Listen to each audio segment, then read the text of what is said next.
जी कैफ 7 आज के लेक्चर का आगाज करते हैं। Lecture number 45।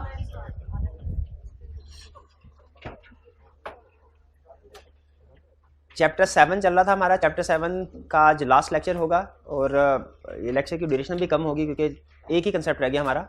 इसके बाद लेकिन कुछ क्वेश्चंस हैं और एमसीक्यूज। तीन चीज़ें आज हमने डिस्कस करनी है। एक कंसेप्ट रिकॉर्ड्स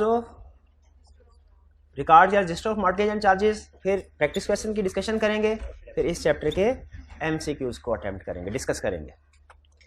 सबसे पहले प्रीवियस लेक्चर में से कोई क्वेश्चन पूछना चाहते हो तो पूछ लीजिए। अभी तक हमने इस चैप्टर में क्या सीखा? हमने टाइप्स ऑफ सिक्योरिटी सीखी, प्लेज, मॉर्गेज, चार्ज। फिर इसके बाद हमने ये सीखा कि कौन से मॉर्गेज या चार्जेस रजिस्टर करना रिक्वायर्ड है और उनकी रजिस्ट्रेशन का प्रोसेस क्या होगा। फिर इसके बाद हमने सीखा कि उनके पेमेंट या सेटिस्फेक्शन का प्रोसेस क्या होगा। हम उस चार्ज को अगर जिस डेट के अगेंस्ट में चार्ज रजिस्टर करवाया हो उस डेट की पेमेंट हो जाए तो उसे रजिस्टर करवाने का प्रोसेस क्या है। और इसमें खास तौर पे कंसेप्ट प्रॉपर्टी आउटसाइड पाकिस्तान वाला हमने सीखा। उसमें हमने ये सीखा कि दोनों कंट्रीज में रजिस्ट्रेशन करवाना जरूरी होता है। कोई भी कंसेप्ट पूरे चैप्टर में से पूछना चाहते हो पूछ सकते हैं। मॉडिफिकेशन और रेक्टिफिकेशन का डिफरेंस देखिए। रेक्टिफिकेशन का मतलब यह है कि पहले आपने जो ओरिजिनली चीज रजिस्टर करवानी थी वो नहीं करवाई, ओरिजिनल रजिस्ट्रेशन में ही गलती हो गई, यह है रेक्टिफिकेशन। और मॉडिफिकेशन है ओरिजिनल रजिस्ट्रेशन ठीक हुई, बाद में जो लोन की टर्म्स एंड कंडीशन है उनमें किसी तरह का चेंज आया तो उसे हम मॉडिफिकेशन कहेंगे। ये इक्विवेलेंट कंसेप्ट है जो हमने नेम क्लास में पढ़ा था कि एक कंसेप्ट था change of name by company और एक था रेक्टिफिकेशन बाय रजिस्ट्रार। तो जो change of name by company था वो समझ लीजिए मॉडिफिकेशन के इक्वल है और जो रेक्टिफिकेशन ऑफ नेम था वो यहाँ पे रेक्टिफिकेशन ऑफ चार्ज है। क्लियर हो गया मेरे भाई फर्क दोनों में? जी। तो ज्यादा स्वेयर कौन सा?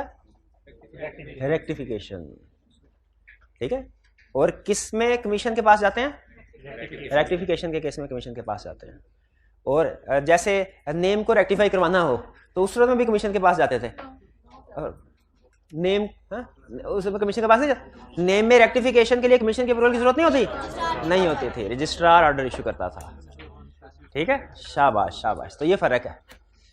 और की क्वेश्चन?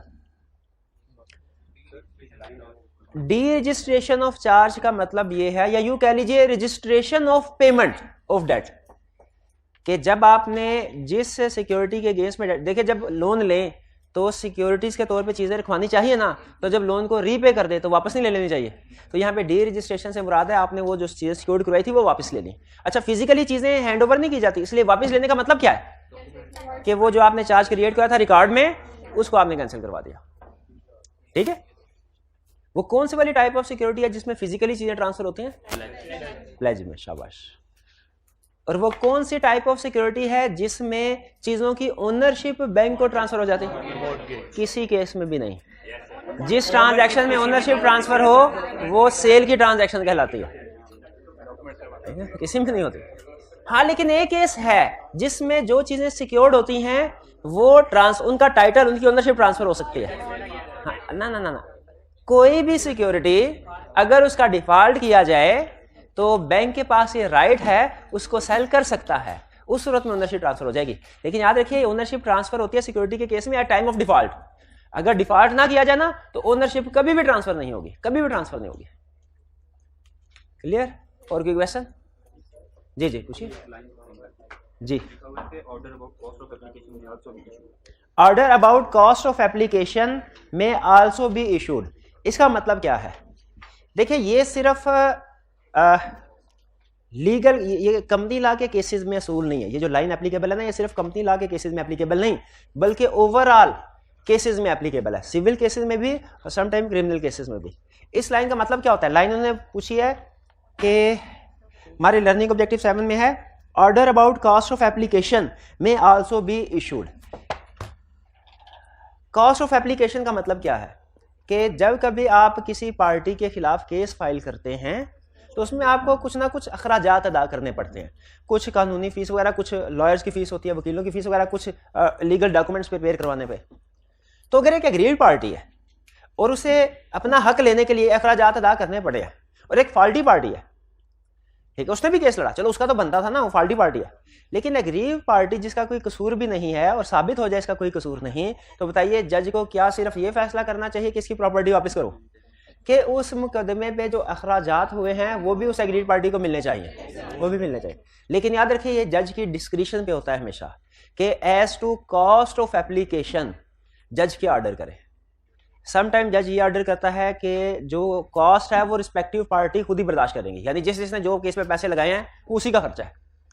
समटाइम अगर ये लगे कि ये केस बिल्कुल जेन्युइन केस था और इसमें एग्रीव्ड पार्टी जो थी उसके साथ ज्यादती हुई है, तो जज जो फॉल्टी पार्टी है उसको ऑर्डर इशू कर सकता है क्या कि वो प्रॉपर्टी भी वापस करे और साथ ही साथ जो केस के ऊपर वो भी वापस करे। उसमें order about cost of application जो कोर्ट इशू करेगा उसमें एक पार्टी दूसरी पार्टी को पेमेंट कर रही होगी। रिवर्स भी पॉसिबल है। बाज़ औक़ात ऐसा होता है कि एक पार्टी बिला वजह दूसरे पे केस फाइल कर देती है और दूसरे को डिफेंड करना पड़ता है। इस सूरत में भी जज order about cost of application issue कर सकता है, लेकिन इसमें यह कह सकता है कि जो डिफेंडेंट है उसके जितने अखराजात हुए हैं, जो एप्लीकेंट था जिसने अप्लाई किया था वो पे करेगा, वो बर्दाश्त करेगा। तो ये जो केस के ऊपर लीगल केस के ऊपर अखराजात होते हैं ना, ये जज की डिस्क्रिप्शन पे है। अगर जज को लगे कि एक पार्टी मासूम है तो वो दूसरी पार्टी को ये कह सकता है कि आप इस केस के ऊपर इस मासूम पार्टी के जो अखराजात हुए ना वो आप अदा करें। इसे कहते हैं order about cost of application. तो वो कह रहा है ये भी इशू किया जा सकता है। अच्छा, ये नहीं उसने कहा कि किसकी फेवर में इशू किया जाएगा, क्योंकि ये केस टू केस वेरी करेगा, केस टू केस वेरी करेगा, डिपेंड करता है कि केस में कौन इनोसेंट पार्टी है कौन नहीं। ठीक है, ये मतलब समझ आ गया आपको इसका जी। और कोई क्वेश्चन? शो काज नोटिस, जब कमीशन के रजिस्ट्रार के पास जाके ये कहा जाता है कि हमने पेमेंट कर दी है, क्या रजिस्ट्रार को फौरी तौर पे उस पेमेंट को रजिस्टर कर देना चाहिए? नहीं, वो रजिस्ट्रार नोटिफाई करता है बैंक को कि हमारे पास पार्टी आई है रिलीज करवाने के लिए, बताइए कि इस चार्ज को रिलीज कर दिया जाए कि नहीं किया जाए। ये एक तरह से शो काज नोटिस है। ठीक है, इसी कंटेक्स्ट में यूज हुआ ना कि रजिस्ट्रार इशू करेगा बैंक को कि अगर आपको कोई इतराज है तो आप हमें आके बता दीजिए 14 डेज के अंदर। हाँ, नॉर्मल केसेस में ये रिक्वायर्ड होता है, नॉर्मल केसेस में ऐसे होगा। और अगर 14 डेज में कोई ऑब्जेक्शन फाइल हो जाता है तो रजिस्ट्रार क्या करता है, अपने पास एंट्री कर लेता है कि हाँ जी ऑब्जेक्शन फाइल हो गया है, और पार्टी को कंपनी को कहता है भाईजान इसको जाके हाँ इसके साथ सेटलमेंट करें। और अगर विद इन 14 डेज कोई ऑब्जेक्शन फाइल नहीं होता तो वो उसको रजिस्टर कर देगा, पेमेंट को सेटिस्फेक्शन ऑफ चार्ज रजिस्टर कर लेगा। लेकिन अगर वो जो कंपनी है ये बैंक को पेमेंट करने के बाद उस बैंक की तरफ से एक अथॉरिटी लेटर ले आए, एक एनओसी ले आए कि हमें कोई इतराज नहीं, हमारे बिहाफ पे आप रजिस्ट्रार के पास जाके इस चार्ज को रिलीज करवा दीजिए, और बैंक साइन एंड स्टैंप कर दे। अब रजिस्ट्रार के पास रिकॉर्ड होता है, आपने ये नहीं सोचना कि जी वो कोई जाली साइन एंड स्टैंप करके जा सकता है। रजिस्ट्रार के पास सारे बैंक वगैरह का रिकॉर्ड होता है, वो उसको चेक कर लेता है। तो इस सूरत में रजिस्ट्रार के पास, चूंकि रजिस्ट्रार ने जो इन्फॉर्मेशन ऑब्टेन करनी थी वो ऑलरेडी उसके पास आ गई है, तो अब शो काज नोटिस इशू करने की जरूरत नहीं है। 14 डेज वाला कंसेप्ट इधर अप्लाई नहीं होगा। अगर साथ ही फाइल कर दिया जाए, यानी एप्लीकेशन के साथ ही कंपनी ये जो एनओसी है ये भी फाइल कर दे बैंक का, तो फिर रजिस्ट्रार इशू नहीं करेगा शो काज।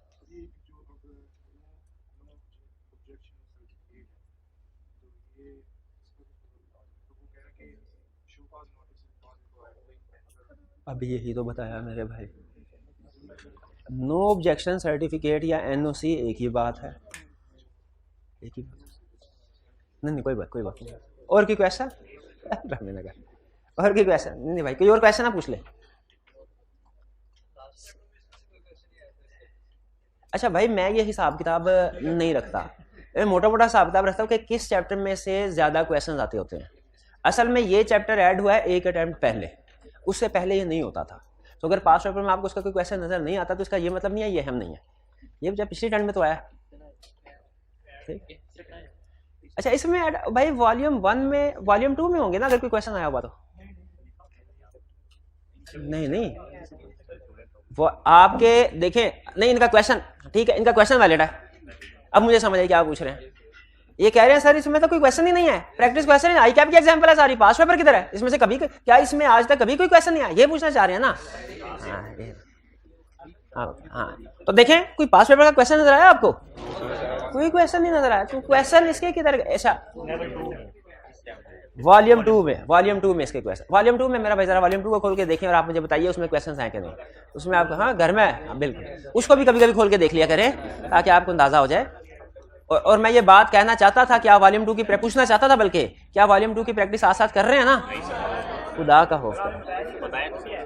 अच्छा चले कोई बात नहीं, इतना शुक्र है अभी आधा सेशन गुजरा है तो आपने मुझे बता दिया है। कहीं हफ्ता पहले बताते हैं सेशन एंड होने से पहले, फिर मैं क्या करता। ठीक है, अब साथ साथ और सीए फाइनल के हमारे सिलेबस के मुताबिक है।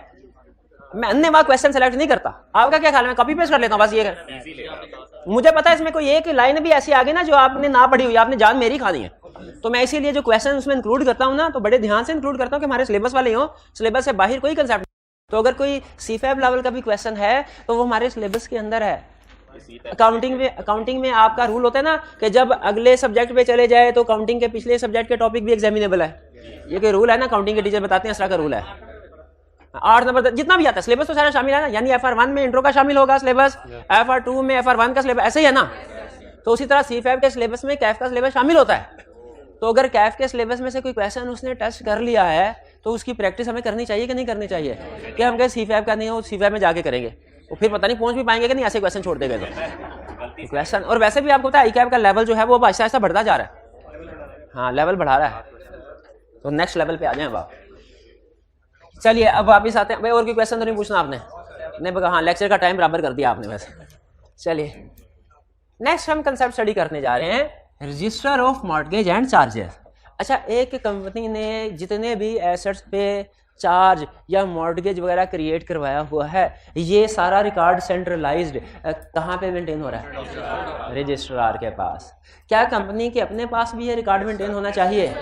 किसी एक अच्छा कंपनी ने ना हर काम के लिए अलग रजिस्टर रखा होता है, हर काम के लिए अलग। छोटे होते थे, गर्मियों की छुट्टियां होती थी ना, नहीं होते थे, तो उसमें क्या करते थे? हर अलग अलग रजिस्टर नहीं, वो हम तो एक ही रजिस्टर ले लेते थे, तो उसमें सारे काम हो जाते थे। हाँ वो 3 है, वो टंग लाइन और इंग्लिश। हाँ बिल्कुल। तो रजिस्ट्रार जो कंपनी ने जो रिकॉर्ड, कंपनी के पास पैसे होते हैं तो उसने अपने हर काम के लिए अलहदा रजिस्टर रखा होता है। जैसे कंपनी का एक रजिस्टर है रजिस्टर ऑफ ऑफिसर्स, एक उसमें क्या कंपनी के जितने भी ऑफिसर्स हैं उनके नाम लिखे हैं। एक है रजिस्टर ऑफ डायरेक्टर्स, उसमें क्या तो सारे नाम, कैसे पता चला आपको? एक है रजिस्टर ऑफ शेयर होल्डर्स, एक है register of mortgage and charges, उसमें सारे चार्जेस की डिटेल। सुभान अल्लाह, यही तो कंसेप्ट है। लेकिन याद रखें हर चीज के लिए अलग, ये ना रजिस्टर ऑफ मेंबर्स के अंदर ही आप register of mortgage and charges की इंफॉर्मेशन इंक्लूड कर दिया, ऐसे नहीं होगा। हर काम के लिए अलग अलग रजिस्टर है, क्योंकि कुछ इन्फॉर्मेशन किसी बंदे को देखने की इजाजत है, कोई इन्फॉर्मेशन किसी बंदे को देखने की इजाजत है। अब खुद बताइए, अगर किसी रजिस्टर पे minutes of the board meeting लिखे हों तो वो आम बंदों को, क्रेडिटर्स को देखने की इजाजत होनी चाहिए। क्रेडिटर दूर की बात है, वो मेंबर्स को भी देखने की इजाजत नहीं होती। लेकिन register of share holders minutes, वो अब मेंबर्स को देखने की इजाजत है। तो इसीलिए रजिस्टर लाता, क्योंकि कोई रजिस्टर में कोई इन्फॉर्मेशन है वो किसी को देखने की इजाजत है, दूसरा रजिस्टर उसमें कुछ डिफरेंट इन्फॉर्मेशन होगी, वो कुछ और लोगों को देखने की इजाजत होगी। तो रजिस्टर क्या सीखा हमने? कंपनी ने अपने हर मामले का रजिस्टर अलग अलग रखा होता है। तो अभी हम कौन सा रजिस्टर पढ़ने लगे हैं? मॉर्टगेज एंड चार्जेस, जिसमें कंपनी के मॉर्टगेज और चार्जेस की तमाम इंफॉर्मेशन होगी। कहां पे? यानी उसमें लिखा होगा, क्या लिखा होगा? कंपनी ने कौन सा लोन लिया, इस लोन किस बैंक से लिया, क्या अमाउंट है, टर्म्स एंड कंडीशन लिखी होती है, और सिक्योरिटी पे क्या क्या चीजें लिखवाई हैं, ये सारी चीजें। बल्कि इसके साथ एक उस लोन एग्रीमेंट की इंस्ट्रूमेंट जो है, instrument creating charge, instrument creating charge से क्या मतलब है? लोन एग्रीमेंट, उसकी भी काफी साथ लगा दी जाती है, ताकि अगर कोई देखना चाहे ना कि असल में एग्रीमेंट में क्या तय पाया था और रजिस्टर में क्या लिखा है, दोनों में फर्क तो नहीं है, वो भी देख ले। तो ये रजिस्टर है मॉर्टगेज एंड चार्जेस, जिसमें मॉर्टगेज एंड चार्जेस की इंफॉर्मेशन है। कहां मेंटेन किया जाएगा? रजिस्टर्ड। कुछ और चीजें भी तो हमने पढ़ा हुआ है, रजिस्टर्ड ऑफिस में मेंटेन की जाती हैं। प्रोस्पेक्टस की कॉपी रजिस्टर्ड ऑफिस में भी होती है। शाबाश। और कोई चीज? और कोई चीज? रिकॉर्ड्स ऑफ मिनट्स भी। चलिए खैर, बाकी आगे पढ़ेंगे हम। तो ये ज़हन में रखिएगा, रजिस्टर मॉर्टगेज एंड चार्जेस कहां मेंटेन हो रहा है? इन शॉर्ट कंपनी के जितने भी रजिस्टर है ना, नॉर्मली वो रजिस्टर्ड ऑफिस में ही मेंटेन हो रहे होते हैं, along with copies of instrument creating charge. यानी रजिस्टर्ड ऑफिस में register of mortgage and charges रखा जाएगा, फिर इंस्ट्रूमेंट क्रिएटिंग चार्ज रखा जाएगा, और फिर अगर इसमें कोई मॉडिफिकेशन होती है लोन एग्रीमेंट, भाई लोन एग्रीमेंट में मॉडिफिकेशन हो सकती है, तो उसकी वजह से हमारा चार्ज भी मॉडिफाई हो सकता है ना, पढ़ा था अभी। तो वो चार्ज सिर्फ रजिस्ट्रार के खातों में जाके मॉडिफाई करवाना है कि register of mortgage and charges में भी? क्लियर? चलिए नेक्स्ट, हु कैन इंस्पेक्ट, कौन इंस्पेक्ट कर सकता है? क्रेडिटर। क्रेडिटर कौन होते हैं? जो क्रेडिटर होते हैं, मैं समझा जो मेंबर होते हैं उन्हें क्रेडिटर कहते हैं, और क्रेडिटर को मेंबर और मेंबर को क्रेडिटर कहते हैं। अच्छा किया आपने मेरा कंसेप्ट सीधा कर दिया। और क्रेडिटर हर वो पार्टी जिसने कंपनी से पैसे वसूल करने हैं उसे क्रेडिटर कहते हैं, खास तौर पे जो लोन देते हैं बोरोअर्स। तो बैंक एक क्रेडिटर है कि नहीं है? अच्छा, अकाउंटिंग में ना कह दीजिएगा अकाउंटिंग के टीचर को कि बैंक क्रेडिटर होता है, वो कहेंगे गलत है। वहां पे क्रेडिटर की डेफिनेशन कुछ और है, जिनसे मटेरियल बाय करते हैं सिर्फ, लेकिन लीगल डेफिनेशन क्या है लॉ में? क्रेडिटर, वो कहते हैं क्रेडिटर अगर अपनी तसल्ली करना चाहे लोन तो दे बैठा हूं, पता नहीं चार्ज क्रिएट हुआ है कि नहीं हुआ, तो रजिस्टर ऑफ मॉर्गेज देख सकता है कि नहीं देख सकता, और बगैर फीस के देख सकता है क्योंकि इसने लोन दिया हुआ है। मेंबर्स भी कि भाई कल कला को अगर कंपनी बैंकरप्ट हो गई तो हमारी लिमिटेड लायबिलिटी है लिमिटेड थोड़ी सी है लेकिन है तो सही, हम देखना चाहें कि किस किस को पैसे अदा करने हैं, तो मेंबर्स भी register of mortgage and charges देखना चाहे देख सकते हैं, ये भी बगैर पैसों के। और इसके अलावा और कोई पर्सन रजिस्टर को देखना चाहे देख वो भी सकता है। अच्छा आप मुझे बताइए, कंपनी एक बैंक के पास लोन लेने के लिए गई, बैंक ने कहा चार्ज सिक्योरिटी के तौर पे क्या रखवाओगे? उसने कहा चार्ज क्रिएट करेंगे हम अपने फिक्स एसेट के ऊपर। उसने कहा नहीं, मैं पहले देखूंगा कि क्या आपके फिक्स एसेट के ऊपर ऑलरेडी कोई चार्ज रजिस्टर्ड हुआ कि नहीं हुआ, मुझे अपना register of mortgage and charges दिखाइए। कंपनी ने कहा पहले फीस जमा कराइए, बैंक ने कहा फीस के बगैर, लॉ में लिखा हुआ है फीस के बगैर फीस डिपॉजिट होगी कि नहीं? ये क्रेडिटर में आएगा बैंक या अदर पर्सन में? अदर पर्सन में। शाबाश, क्यों भला? अभी लोन दिया नहीं हुआ, अभी लोन दे, अभी इसको फीस जमा करानी पड़ेगी। हाँ, जब लोन देने के बाद चेक करना चाहे कि रजिस्टर क्रिएट हो गया कि नहीं चार्ज, वो बगैर फीस के इंस्पेक्ट कर सकता है। और अगर कंपनी सेक्रेटरी रिफ्यूज कर दे, क्रेडिटर आया इंस्पेक्ट करने के लिए, कंपनी सेक्रेटरी ने कहा मैंने रजिस्टर ऑफ मॉर्गेज चार्जेस नहीं दिखाना, तो क्या करे बैंक? क्या करे? बैंक जाए रजिस्ट्रार के पास, उससे शिकायत लगाए कंपनी सेक्रेटरी की कि सर कंपनी सेक्रेटरी है, हम register of mortgage and charges inspect करने के लिए आए, इसने रिफ्यूज कर दिया। रजिस्ट्रार का कहा हो इसने तो रिफ्यूज किया, तो ये तो जुर्म किया इसने। रिफ्यूज करके inspection of mortgage and charges, register को के इंस्पेक्शन को रिफ्यूज करना ऑफेंस है। ऑफेंस का मतलब जुर्म है, और इस जुर्म की सजा क्या है? Penalty of level 1। बताइए पेनल्टी ऑफ लेवल 1 बड़ी होती है कि लेवल 3? ये हमारे सिलेबस में नहीं है। हाँ चलिए ठीक है। पेनल्टी ऑफ लेवल 1 रजिस्ट्रार में ऑर्डर। हाँ, और पेनल्टी के साथ साथ रजिस्ट्रार क्या कहेगा? अभी इंस्पेक्शन हो गई, इंस्पेक्शन का भी ऑर्डर। ये नहीं सिर्फ पेनल्टी दे दी तो बात खत्म हो गई। हाँ बिल्कुल, उस रजिस्टर की इंस्पेक्शन, उसी रजिस्टर की इंस्पेक्शन। ठीक है, क्लियर हुआ ये? चलिए, ये था हमारा register of mortgage and charges. अब ऐसा करते हैं, मैं नहीं छुट्टी नहीं करते, अभी हमने ये record of mortgage and charges पढ़ा है, आप इसकी रीडिंग कर लें, और आपके पास 5 मिनट का टाइम है। 5 मिनट में आपने इसकी रीडिंग करनी है, क्वेश्चन पढ़ने हैं और एमसीक्यूज। शाबाश, अकलमंद है, एमसीक्यूज अटेम्प्ट करने हैं। 5 मिनट के बाद फिर हम दोबारा डिस्कशन स्टार्ट करेंगे, अब की बार क्वेश्चन और एमसीक्यूज की। पास कीजिए जी। अब क्वेश्चन की डिस्कशन की तरफ चलते हैं। सबसे पहले question 5। XYZ Limited gave intimation to registrar that on 24th March 2021 it has repaid its loan to ABC Bank and requested the recording of relevant satisfaction of charge। ठीक है, कर सकते हैं हम, बिल्कुल ठीक है, क्योंकि ड्यूटी है कंपनी की सेटिस्फैक्शन के वक्त इसको रजिस्टर करवाना। The registrar sent show cause notice to ABC Bank। ABC Bank objected to satisfaction of charge on the ground that some loan processing charges are still due। What shall be registrar's course of action in this situation? क्या registrar को charge register कर देना चाहिए? Sorry, satisfaction register कर देनी चाहिए? नहीं करनी चाहिए, बल्कि क्या करना चाहिए? अपने रिकॉर्ड में लिख दे कि एतराज आ गया है, और फिर कंपनी को इन्फॉर्म करना चाहिए कि बैंक ने ऑब्जेक्शन रेज किया है, इसको सेटिस्फाई कीजिए, फिर आके रजिस्ट्रेशन करवाइए। क्लियर है? क्वेश्चन 6। अफसर is creditor of XYZ Limited। He applied for inspection of register of mortgage and charges, but his request was declined by company secretary of XYZ Limited, who insisted on payment of fee, which officer refused to pay. Is company secretary justified in refusing the inspection? क्यों justified क्यों नहीं है? क्योंकि creditor है, creditor without payment of फी भी इसका right है register of mortgage and charges को इंस्पेक्ट कर सकता है. कंपनी सेक्रेटरी जस्टिफाइड नहीं है. Next question 7. Aslam, who is an employee of XYZ Limited but neither the member nor creditor, applied for inspection of copy of instrument creating mortgage, but his request was declined by company secretary of XYZ Limited, who insisted on payment of fee as fixed by the company, which Aslam refused to pay. Is company secretary justified in refusing? तो justified कैसे है? हाँ, वो ना member है ना creditor, ये other person की कैटेगरी में आएगा. और अदर पर्सन इंस्पेक्शन कर तो सकते हैं लेकिन फीस पे करने के बाद. Clear? Next MCQs. Question 1. The Companies Act 2017 requires certain charges including mortgage and pledge that must be registered. List पढ़ी हुई है ना हमने. वैसे तो हर तरह का प्लेज मॉर्गेज चार्ज रजिस्टर करवाना चाहिए, लेकिन लिस्ट भी दी हुई है. Choose the one which is not required to be registered. बताना है कौन से वाली ऐसी चीज है जो रजिस्टर होना रिक्वायर्ड है. Floating charge on the undertaking और property of the company including stock in trade. List में शामिल थी ये पॉइंट. वो लिस्ट जिसमें उसने बताया था हमें कि चार्जेस कौन कौन से रजिस्टर होंगे शामिल था. तो इसका मतलब ये है कि ये करेक्ट ऑप्शन नहीं है. हमने वो ढूंढना है जो कि करवाना रिक्वायर्ड नहीं है. ये रिक्वायर्ड है, इसको छोड़ दें.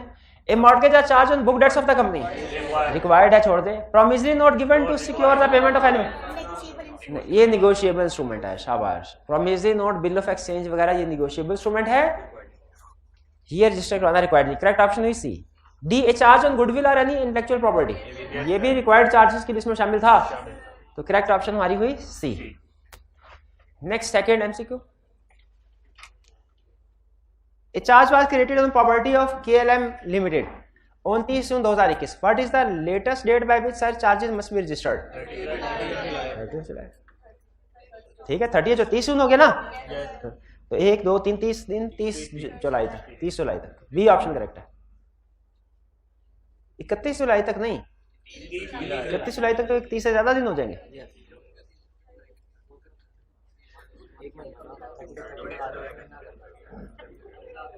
A charge was created in UAE on the property situated in UAE belonging to JKL Limited on 30 जून 2021. बाहर के मुल्क से लोन लिया, बाहरी चार्ज रजिस्टर करवाया, तो पाकिस्तान में तो किसी एंट्री की जरूरत नहीं है. तो कैसे पता चला पाकिस्तान की कंपनी है? नाम ही ऐसा नहीं. पाकिस्तान की कंपनीज के लिए रिक्वायर्ड है लिमिटेड प्रॉपर्टी इंक्लूड करना. फॉरेन कुछ कंपनीज के लिए ये रिक्वायरमेंट नहीं है. वो इन बाजू का इनकॉर्पोरेशन का वर्ड यूज करते हैं. हाँ, बिल्कुल बिल्कुल.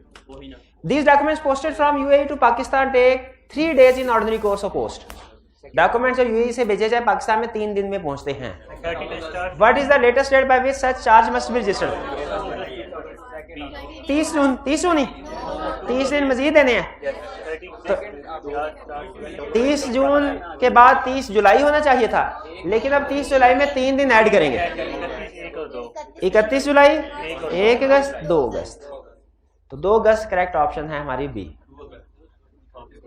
2 अगस्त तक हमने इसको रजिस्टर करवाना है. चार्ज डॉक्यूमेंट्स पहुंच जाने चाहिए उसके 30 दिन के अंदर. ठीक है, ये डॉक्यूमेंट्स वाली बात हमने पढ़ी थी ना. 4. If a charge is not registered, the relevant loan need not be repaid at all. नहीं, वो लोन फिर भी पेबल होता है, लेकिन उसका स्टेटस सिक्योर्ड की बजाय अनसिक्योर्ड डेट है. द मॉर्गेज आर चार्ज यानी जो सिक्योरिटी थी would be void against the liquidator and creditor of the company. Yes, B option correct है. The mortgage or charge would be valid against the liquidator of the company. The mortgage or charge would be valid against the creditor. B option correct. Clear? 4 के बाद 5. Which of the following is correct with respect to duty or right as to registration of mortgage and charges? Correct statement ढूंढनी है हमने.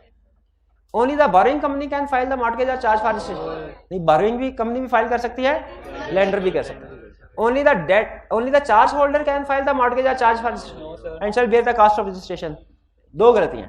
एक तो ये कह रहा है ओनली चार्ज होल्डर, नहीं, इसके साथ बोरोइंग कंपनी भी फाइल कर सकती है. और दूसरा कह रहा है चार्जेस के जो रजिस्ट्रेशन चार्जेस हैं ये चार्ज होल्डर बेयर करेगा. चार्ज होल्डर बेयर नहीं करेगा, बोरोइंग कंपनी बेयर करेगी. तो करेक्ट ऑप्शन हमारी हुई बी, क्योंकि उसने करेक्ट पूछा है ना। तो ए भी गलत, बी भी गलत। C, either the borrowing company or the charge holder can file the mortgage or charge for registration, ये बात ठीक है। And such company or charge holder as the case may be shall bear the cost of registration, cost of registration borrowing company bear करेगी।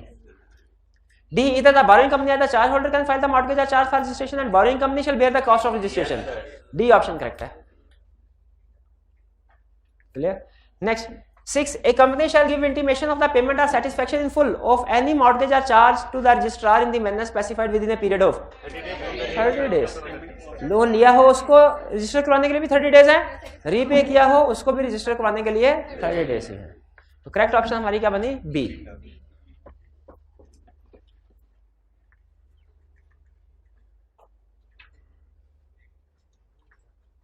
Next 7, Which of the following is incorrect in relation to satisfaction of mortgage and charges? Incorrect statement ढूंढनी है। The registrar may record the satisfaction of charge even when no intimation has been received by him from the company। ये कर सकता है, special power कल पढ़ी थी हमने। टू दी सेटिस्फैक्शन, अगर एविडेंस मिल जाए उसे टू दी सेटिस्फैक्शन, तो ये स्टेटमेंट करेक्ट है। इसका मतलब हमने इनकरेक्ट ढूंढनी थी, ये स्टेटमेंट नहीं हमारी सही। B, the registrar shall send notice to charge holder to show cause as to why the satisfaction of charge may not be recorded as intimated to him regardless of whether a objection of certificate on behalf of holder is furnished by the company with the intimation। यानी कह रहा है चाहे आप NOC file किया या चाहे नहीं फाइल किया, आपने हर केस में शो काज नोटिस जरूर सेंड करना है। ठीक है, हर केस में नहीं करना। अगर एनओसी फाइल कर दिया साथ एप्लीकेशन के, फिर उस सूरत में शो काज नोटिस नहीं। तो करेक्ट ऑप्शन क्या हुई हमारी? बी। इनकरेक्ट ढूंढनी था, बाकी तो करेक्ट ऑप्शन है। C, if no cause is shown by charge holder of the mortgage charge, the registrar shall accept the memorandum of satisfaction and make the entry in the register of charges kept by him। अगर कोई एतराज नहीं file किया जाता तो registrar ये समझ सकता है कि कोई प्रॉब्लम नहीं है। सी भी ठीक। D, if any cause is shown by charge holder, the registrar shall record a note to that effect in the register of charges and shall inform the company। ये तो अभी जो हमने क्वेश्चन पढ़ा, जिसमें पार्टी ने कहा मेरे कुछ लोन प्रोसेसिंग चार्जेस पेंडिंग है, अभी वो मुझे रिकवर करवाने दें। 8, commission shall grant relief on being satisfied that the omission और misstatement in the registration of mortgage and charges is not of a nature to prejudice to the position of creditor और shareholders of company. Prejudice का मतलब है harmful. अगर commission कब order करेगा? Satisfaction को register करवा, ये ओमिशन या मिसस्टेटमेंट को ठीक करवाने के लिए, जब वो समझेगा कि किसी क्रेडिटर या मेंबर को का उसका राइट इफेक्ट नहीं हो रहा, हार्मफुल नहीं उसके लिए। वाज एक्सीडेंटल और ड्यू टू इनएडवर्टेंस और सम अदर सफिशिएंट कॉज, वो गलत फहमी की वजह से या गलत रॉन्ग अंडरस्टैंडिंग की वजह से गलत चार्ज रजिस्टर हो गया, तो उस सूरत में भी कमीशन अलाउ कर सकता है। C, on ground that is just and equitable to do so. तो किस केस में फिर? सब में, एनी वन और more of all. Next question 9, in relation to rectification or registration of charges and mortgage and charges, the commission on such terms and conditions as seem to the commission just and expedient may order that the omission or misstatement be rectified। rectification का order कर सकता है। time for filing the required particulars be extended, time को extend भी कर सकता है। as to the cost of application as it thinks fixed, cost of application का भी order कर सकता है। तो फिर करेक्ट ऑप्शन क्या हुई? डी, कमीशन सब कुछ कर सकता है जो लिखा हुआ। 10, a company did not maintain proper register of mortgage and charges and a charge registered with the registrar was omitted from the register maintained by company. Which of the following is not a consequence thereof? इसमें से कौन सा consequence नहीं है? The charge shall become void against the liquidator and creditor of the company। ये होता है कि नहीं होता? क्यों नहीं होता? हाँ, तो जब रजिस्टर नहीं करवाएंगे